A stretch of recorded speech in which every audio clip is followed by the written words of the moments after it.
Go for it. All right. Have fun. All right, thank you everyone for coming. Just so you know the context, someone had been unable to speak at about 9 o'clock, so we said, hey, we have a talk ready to go. We're happy to jump in and talk about something fun. So my name is Philip Hartlieb, and this is my boss, Gabele Blanc over here. Thank you, in the corner. So for those of you who attend the ISSA meetings in Charleston, I apologize. It's going to be a repeat. It's the same talk we just gave. That's why I was ready to go. So what we're going to be talking about today is passive reconnaissance in the context of doing red team and blue team engagements. So just so you know a little bit more about us, we don't have a Who Am I slide. There's plenty of information about us online, but we work on a red team for the DoD. We work out of Spearwood, Charleston. So we're continuously doing these sorts of engagements. I've been fortunate enough to be able to be doing this for the last year or so. Dave's been doing this much longer than I have, which is why he's the lead presenter here. Today we're going to be talking about passive recon, which is a component of open source intelligence gathering, kind of the mapping and reconnaissance portion of the assessment where you're finding a little bit about your target organization. And that's pretty much it. Black Lantern Security Group. We're just a group of guys like talking about security. Basic disclaimer, this is not being given on behalf or in association with SPAWAR. Our opinions are our own. This is in no way associated with the Navy or any of the work we do. So if it blows, it's our fault.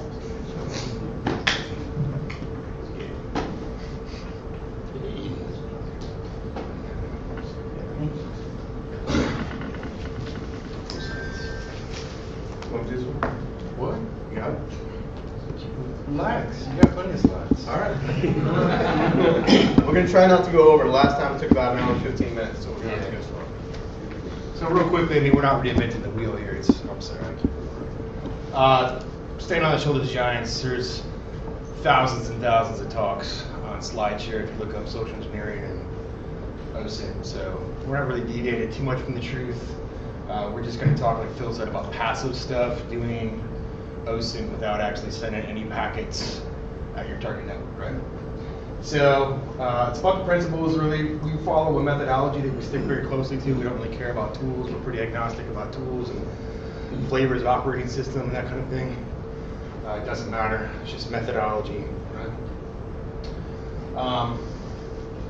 They're not intended to be comprehensive. This is not, follow all these steps and you will be elite OSINT dude. This is just some things that we do, okay? And every customer provides a new challenge, so don't think this necessarily applies to all. You will have to deviate back and forth between how you do things. So we want to talk about terminology, we're going to talk about methodology, objectives, baseline, case study. We got one of those. I think we got two of those. Risk and mitigations, and then we're going to sum it all up. We're going to talk about some mitigations at the end. So let's talk about some terminology, right? Vulnerability assessment, to us at least, from what we kind of gather, is that vulnerability assessment to a lot of people means running retina. Is that kind of where everybody's at with vulnerability assessment? Run your retina scan, click a button, it does things. Pen test. A lot of folks aren't too far off from the retina clicking the button thing. They show up on a thing and click some buttons and then say, I pen tested you, and hit report at the end. Unfortunately, that kind of brings the bar down a lot lower for doing real pen testing, right? So we have a little bit different definition of that. And it kind of goes into full scope red team engagement. So we're talking physical, social, human engineering type stuff.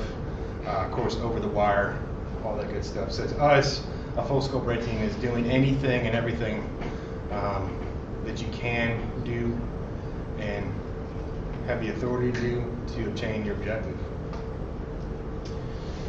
Next slide. So what are you looking to affect when you're looking to assess an organization, right? Yeah, it kind of depends on the organization, but really there's some basic categories. It's IP, right? That happens a lot in business. That does happen in the DoD as well. I'm sure everybody's familiar with the situation where the Chinese got our Joint Strike Fighter plans that we spent billions of dollars making, right? So they saved a lot of money by just throwing some dudes from Tianjin University at it, right? Trade secrets, that's a big one for us. We look at PHI a lot. That's actually pretty good info. You can get more money for that now, right, on the black market than you can PII. Yeah, the articles that I've read apparently sound like the polls, cool kids call it polls, where you actually get someone's, get enough information about an individual, including their medical information, to counterfeit insurance documents, and you can use those insurance documents to go off and get health care.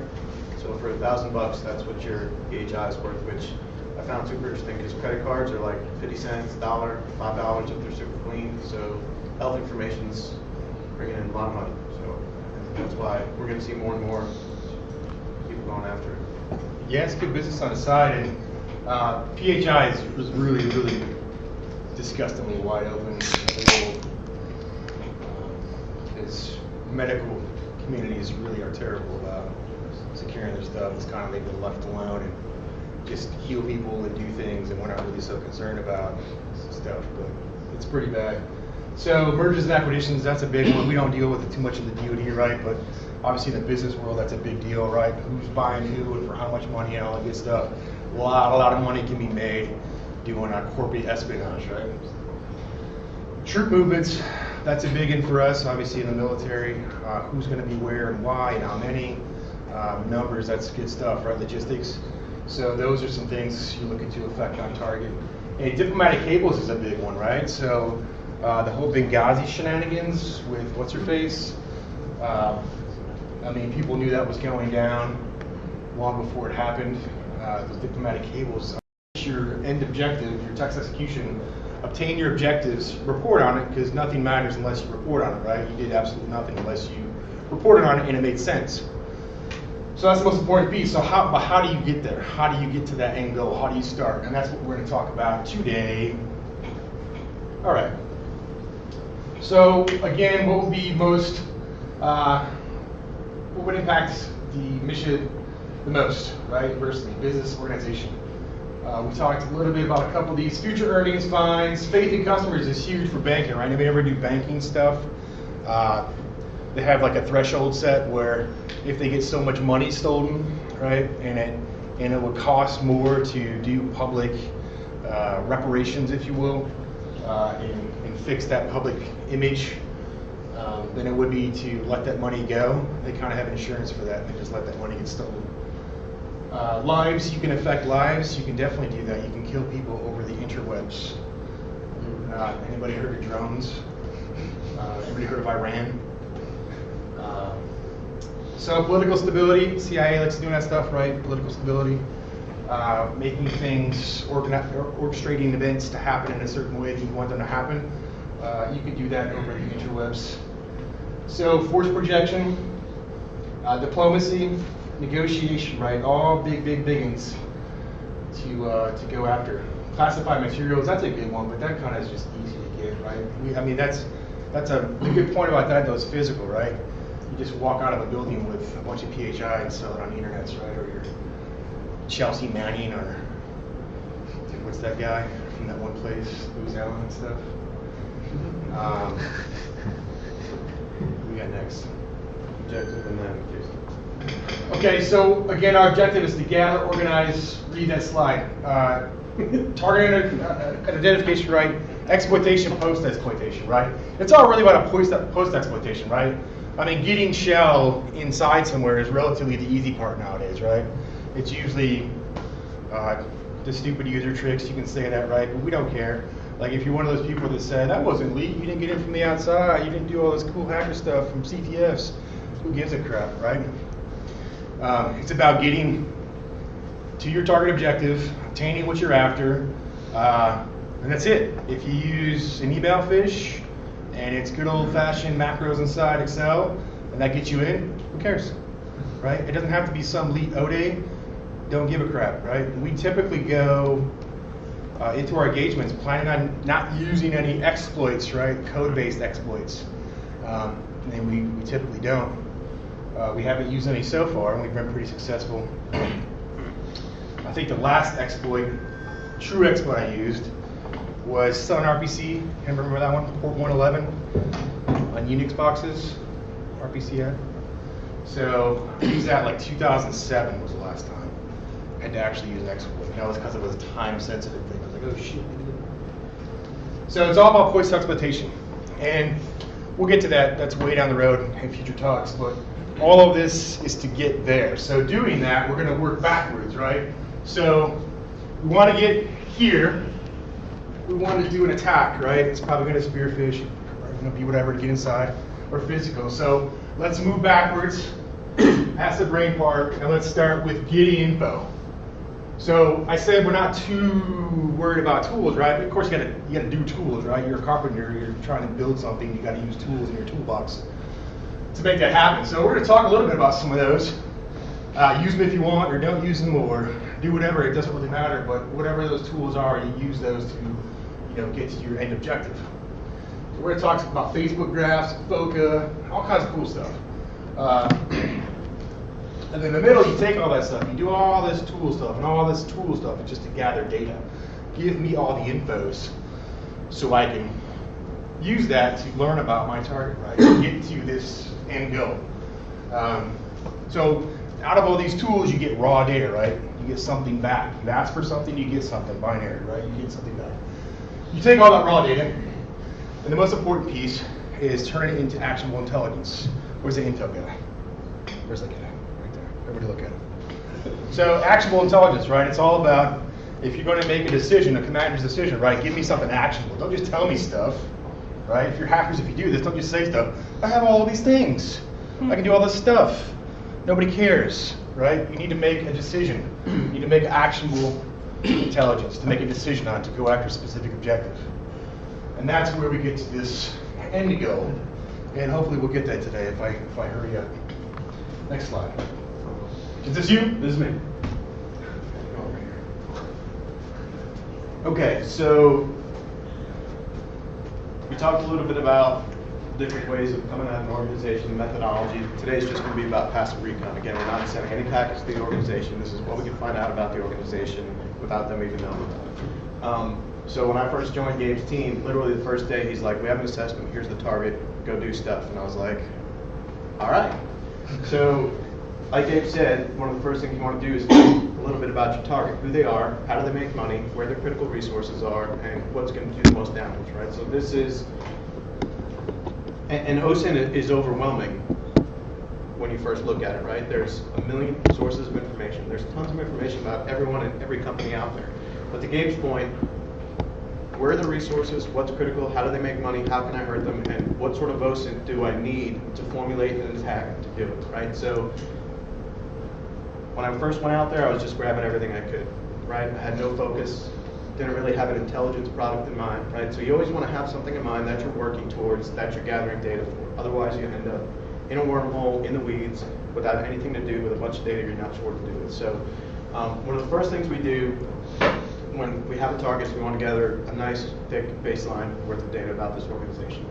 And this is just what we talked about, who they are, who might work there, products and services, culture, how they talk, who they speak to, right? These are all good things we want to learn about the company, because if we don't know that, we're not going to know how to attack them, we're not going to know how to affect operations. So in this case, you're going to use categories of tools to bring back raw data to create your baseline. Some of the things to keep in mind as you're creating the baseline are here: key partnerships, leaderships, physical network footprint, mission statement and purpose, right? And then you have categories of tools that can get you there. Again, it's not about the tools, to tell you the truth. Most of the juiciest things that we find are just from manual searches, just eye-bleeding manual grunt work, right, at Google. And you stumble across some pretty amazing stuff. We've listed some tools within these individual categories which are super helpful, but don't discount manual grunt work. Also want to point out some of those tools that are asterisked are not necessarily passive, depending on how you use them. Right? So right now during the recon, we don't want to visit the website, we don't want to call them, we don't want to give them any indication at all that we're actually targeting them. So for example, a tool like Foca, right? Foca is an amazing tool. You harvest a bunch of documents, you throw it into Foca, Foca cranks on the documents and starts spitting out emails, names, file paths, computers, OS, software installed, software versions installed. But if you run Foca out of the box and just give it a website and click go, it'll actually harvest all the documents from the website itself. So hundreds and hundreds of documents will be pulled down from that website when you click the button. So if they're watching, they'll notice. Another way to use it is to get the documents using alternate means, then drag them and drop them in FOCA and let it do its work. So my point is just be careful about the tools. I made the mistake of learning the hard way. Hey, great tool, let's go, get stuff. And just totally blasting an organization with a bunch of automation, which was not good. So tools are great, just make sure you know what they do. I learned that the hard way. So again, bring in our baseline. All right, next slide. You're back. So just as a lead into Gabe's slide, a lot of that, what we just talked about, you can do over the wire.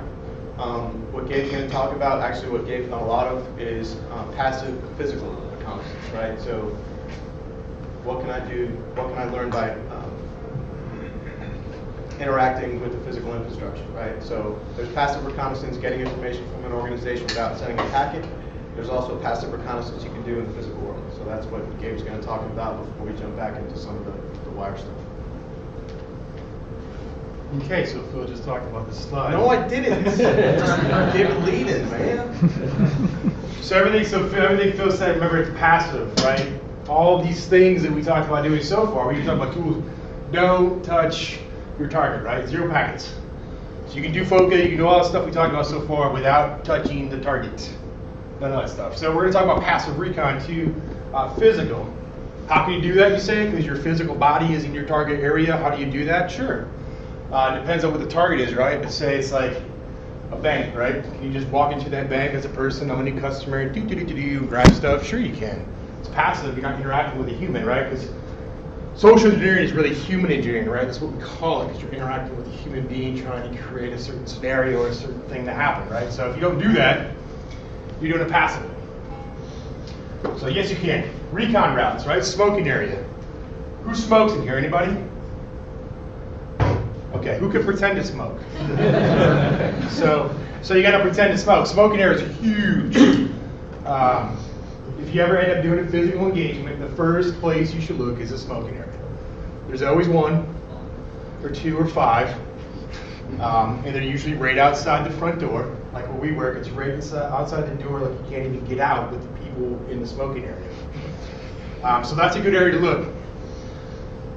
The gym, can you passively go to the gym and grab stuff? Sure. So what I'm talking about is scoping out people across the street or whatever, scoping out where the gym is. Some places you may have an area here where they work, and right across the street's the gym. They walk across the street to the gym. You're scoping them out. You walk in. They go do the thing, start working out, and you leave their badge sitting in the thing, right? They may lock it. If they don't lock it, or if they do lock it, you got these, or you got a shim, right, your little turny turns. So then you just take a picture of that badge, take it back with your software and make a badge, right? All passive, you didn't interact with the human at all. So local eateries, there's usually always one of those, right? After hours hotspots. What happens at after hours hotspots? Dig, modular, right, every time the street. So if you work on Spayware, dig, major, modular, right, right down the street. What happens? We're talking about work. Alcohol. Drink. Yeah. Oh, you were the last one. That doesn't count. You cheated, right? So yeah, people start drinking, right? What happens when you start drinking? Loose lips sink ships, Michael. So people blew their bladder, right? So that's one of the best jobs, right? You're getting paid to do passive recon, and you're just sitting there having a few drinks. People jibber jabbering over here, and you're writing notes down, right? Definitely happens. Happens all the time. Parking lot, people leave their badges hanging up, they leave stuff in their car, you just shim the car, you know, you steal whatever they got in there, take pictures of it. That happened, right? Was that big VA thing that happened? Do you remember that? 5 billion, was it 5 billion? 5 trillion? A Googleplex amount? It was a lot of money. Just stole out of a car. Bloop, thank you. Passive, I mean, it's active, you grab something, but you didn't interact with the human. Okay, so next. Establishing your baseline, what do you need? Okay, this is just a short list. We're talking about what you need, not all the cool whiz bang stuff.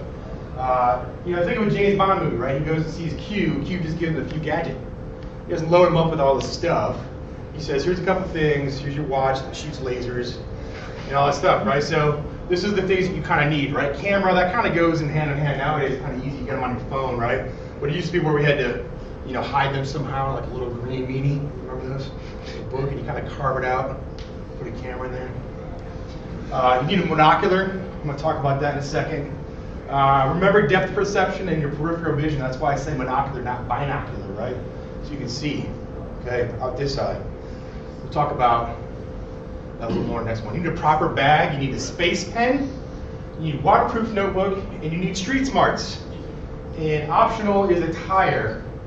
And I don't mean walk around nude, although that's an option. But I'm going to talk about that in the next slide.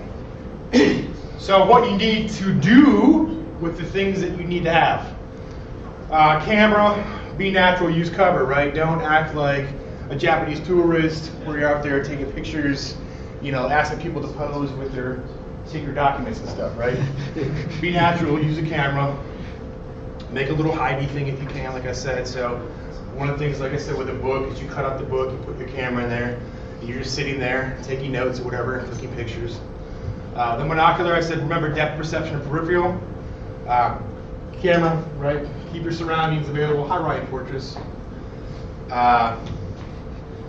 And so what would you do the monocular for, you're asking? Are you doing spying across the street? Yeah, that's part of it. But also, like if you're in a building, right? And there's somebody over there, they're putting their password in, or they're doing a little cipher, and you're sitting down, and you can secretly do it, in a little cube, and nobody can see you.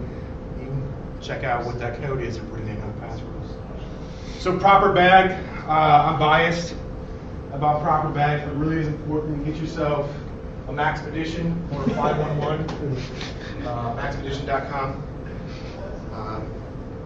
Bonus code, Gabe. We'll get you no discount. I'll give you my address if you want to buy me something.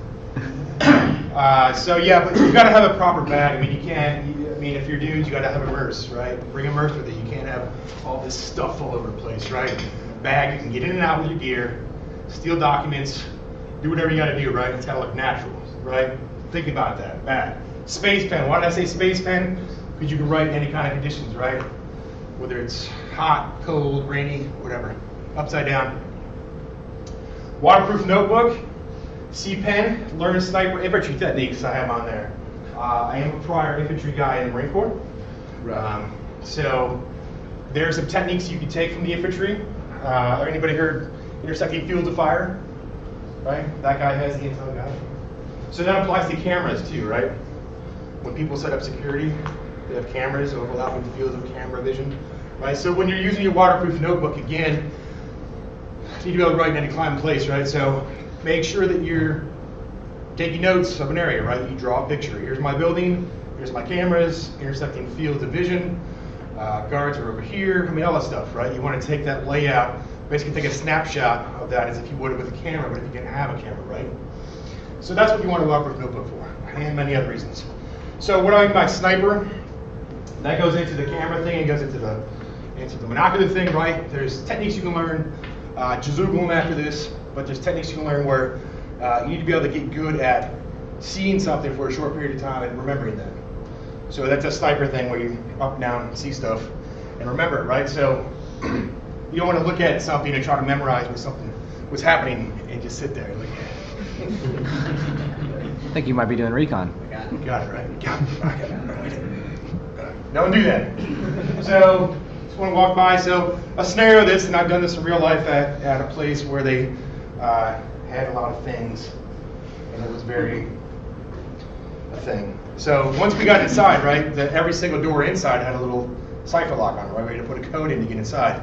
So you don't sit there, walk by, and do this number, right? And then go in the bathroom, walk by like this, and you capture the code as they're putting it in, and you walk into the bathroom and write that code down. And then you're usually doing this at the end of the day, right? For 16, 1700, everybody's leaving. You hang out in the bathroom. That's everybody's important as the smoking areas, right? I'm not kidding. Hang out in the bathroom, take a dookie dook for a while. Wait till everybody's gone. Come back out. The halls are cleared. Boop, boop, boop, put your code in, right? So street smarts, optional attire. This may be a sensitive topic, but if you have on your team available to you an attractive female, and you're doing passive reconnaissance it should be no secret that they can typically get, no offense ladies, they can typically get more information than a guy could, right? Would you rather have this eliciting information from you, or would you rather have Sally Jones, for example? So just keep that in mind. We have done that. We have had people on our teams, females that were intel, CI background, and they would do that kind of stuff. So keep that in mind as you're doing passive reconnaissance. There's a female winner of the DEF CON CTF this year. Oh yeah. Totally, like closest competitor was like 200 points away. Like she totally blew away the competition. It was pretty amazing. And she's not a hack say, if you will. No, she doesn't even do it for a living. She's like, oh, this looks interesting. I'll try it. I don't know about it. There was just an article too from RSA about the dudes with the thing, kind of like with the thing we do. Oh yeah, so they the couple of researchers used a very attractive female Facebook profile to literally elicit information from the company, so much to the point that they sent her laptop, network logon, badge, just here, you're hired. Just totally schooled them with this super attractive female Facebook person that they interacted with over the wire. But she didn't exist. It was a She real didn't person. exist. It was two guys, probably looked a lot like us, created her. There's also a great talk from there's a gentleman, his name's Jordan Harbinger. He owns a company called Art of Charm. He gave a talk at DerbyCon 2012. He literally set out as a personal project to socially engineer people who list themselves as part of the top secret clearance groups on LinkedIn. Have you all seen this? Yeah. It's awesome. Like people, yeah, I've got clearance. I'm here. Come get me. So he said Art of Charm basically teaches. He only takes male clients and literally teaches them charm techniques. You know, how to elicit information from people, how to go on dates, things like that. So. I think he literally teaches James Bond types what to do in these situations. So he had a matchmaker that worked for him full time who created Facebook profiles specifically for the targets he was after. So he would research his target, find out what they like,